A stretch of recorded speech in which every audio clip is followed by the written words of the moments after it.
Hi guys, അപ്പോൾ പുതിയ വീഡിയോയിലേക്ക് എല്ലാവർക്കും സ്വാഗതം. കുട്ടിയുടെ ഡ്രസ്സിങ് ശരിയല്ലായിരുന്നു, അതുകൊണ്ട് ആ ഡ്രസ്സ് നല്ല ആൾക്കാർ. അപ്പോൾ ഇന്ന് സോഷ്യൽ മീഡിയയിൽ ആകെ പീഡനത്തിന്റെ കഥകൾ മാത്രമാണ്. അപ്പോൾ ഇന്ന് സിനിമാ ലോകം ആകെ നാറിക്കിടക്കുകയാണ്. അപ്പോൾ ഇന്ന് അമ്മയുടെ ജനറൽ സെക്രട്ടറി ആയ സിദ്ദിഖ് രാജിവെച്ചു. നമുക്ക് വിശദാംശങ്ങളിലേക്ക് പോകാം. താരസംഘടന അമ്മയുടെ ജനറൽ സെക്രട്ടറി സിദ്ദിഖിനെതിരെ ഗുരുതര ആരോപണവുമായി നടി രേവതി സമ്പത്ത്. ആലോചിക്കും തോറും നാണിച്ച് തൊലി പൊളിയുന്നു. സിദ്ദിഖ് ശാരീരികമായി പീഡിപ്പിച്ചു. വളരെ തീരെ തരംതാണവരെ അങ്ങനെയൊക്കെ ചെയ്യൂ. പുറത്തു മാഞ്ഞ് പുള്ളി തനി ആഭാസൻ. ചെറിയ പ്രായത്തിലാണ് ഈ ദുരനുഭവം തനിക്കുണ്ടായത്. ഇതിലൊരു സഡൻ അറ്റാക്ക് ഉണ്ടാകുന്നത് ഞാൻ ഭയങ്കരമായിട്ടൊക്കെ ട്രാപ്ഡ് ആണ്. ഞാൻ അവിടെ എല്ലാവരും അറിഞ്ഞു ചെയ്യുന്ന പോലെയാണ് എനിക്ക് അവിടെ ഫീൽ ചെയ്തത്.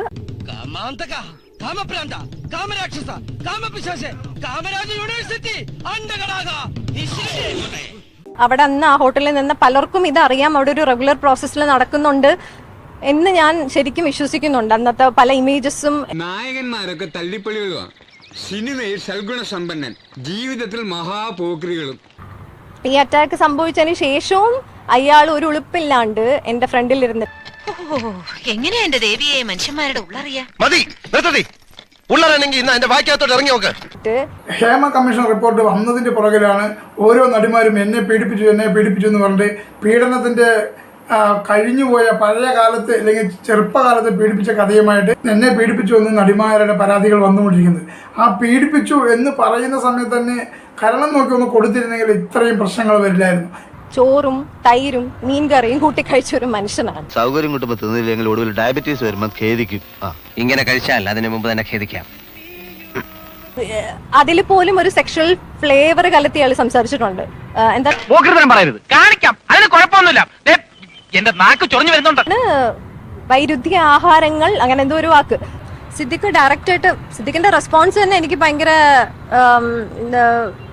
നോൺസെൻസും അതിനൊക്കെ അപ്പുറത്ത് എനിക്ക് ചിരി വന്നൊരു റെസ്പോൺസ് ആണ്. അയാൾ പറഞ്ഞത് ഇവിടെ ഒരു റേപ്പ് നടന്നിട്ടുണ്ടോ എന്ന് പോലും പരിശോധിക്കേണ്ടിയിരിക്കുന്നു. യഥാർത്ഥത്തിൽ റേപ്പിന് വിധേയ ഒരു പെൺകുട്ടിക്ക് ഇങ്ങനെ ഒന്നും പെരുമാറാൻ സാധിക്കുമെന്ന് ഞാൻ കരുതുന്നില്ല. ബട്ട് സംവേർ അങ്ങനെയാണെന്ന് ഞാൻ ഓർക്കുന്നു. കുട്ടിയുടെ ഡ്രസ്സിങ് ശരിയല്ലായിരുന്നു.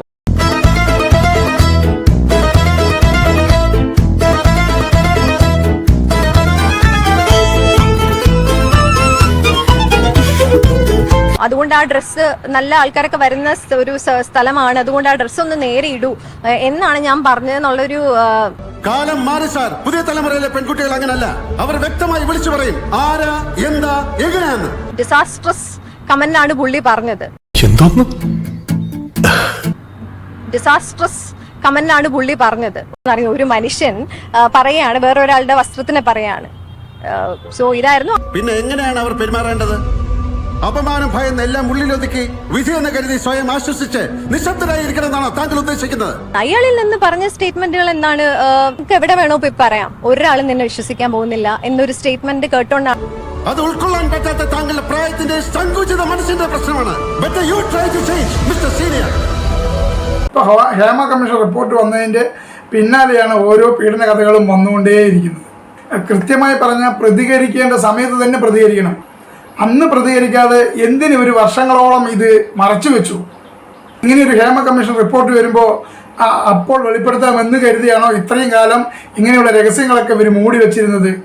പീഡനത്തിന് ഇരയായ സമയത്ത് തന്നെ അന്ന് തന്നെ അതിനെതിരെ പ്രതികരിച്ച് സിനിമയുമായി ബന്ധപ്പെട്ടവർ കിടപ്പറയിലേക്ക് വിളിക്കുമ്പോൾ അന്ന് തന്നെ പ്രതികരിച്ച് കാരണം നോക്കി ഒന്ന് കൊടുത്തുകൊണ്ട് പോടാ പുള്ളിയെന്ന് പറഞ്ഞ് ഇറങ്ങി വന്നു കഴിഞ്ഞാൽ ഒരു കുഴപ്പവും അന്ന് ഉണ്ടാകില്ലായിരുന്നു. അടിച്ചു കയറി ആ ഡയലോഗ് പറഞ്ഞ് ഫേമസ് ആയ ഒരാളുണ്ട്, ഒരു ആക്ടറുണ്ട്, മിസ്റ്റർ റിയാസ് ഖാൻ. ലൈക്ക് നിങ്ങൾക്ക് പിന്നെ സെക്സ് ചെയ്യാൻ ഇഷ്ടമാണോ, നിങ്ങൾക്ക് എന്ത് പൊസിഷനാണ് നിങ്ങളുടെ ഫേവറേറ്റ്, ഇങ്ങനെയൊക്കെയാണ് അയാൾ ചോദിക്കുന്നത്. ഈ നാടിന്റെ ഈ അവസ്ഥയ്ക്ക് കാരണം ഇവന്മാരെ പോലുള്ള ഇരുകാല മൃഗങ്ങളാണ്. ഇവരെ മാതൃകാപരമായി ശിക്ഷിക്കണം. മിനിമം ബലാത്സംഗത്തിനുള്ള തൂക്കുമരം തന്നെ. നിങ്ങളുടെ ഫ്രണ്ട്സോ ആരെങ്കിലും ഇവിടെ ഉണ്ടെങ്കിൽ അവരെങ്കിലും ഒപ്പിച്ച് തന്നാൽ മതി, ഇത് സോക്കോൾ ഒപ്പിച്ച് തന്നാൽ മതി എന്നുള്ള രീതിയിലാണ് അയാൾ സംസാരിച്ചത്. ഇതുപോലെ എത്രയോ ആൾക്കാർ. അപ്പോൾ എൻ്റെ ഈ വീഡിയോ നിങ്ങൾക്ക് ഇഷ്ടമായാൽ ലൈക്ക് ചെയ്യുക, ഷെയർ ചെയ്യുക, സബ്സ്ക്രൈബ് ചെയ്യുക. അടുത്തൊരു കിടിലൻ വീഡിയോയിൽ ഉടൻ തന്നെ വരുന്നതാണ്. അതുവരേക്കും എല്ലാവർക്കും ബൈ ബൈ. Signing out.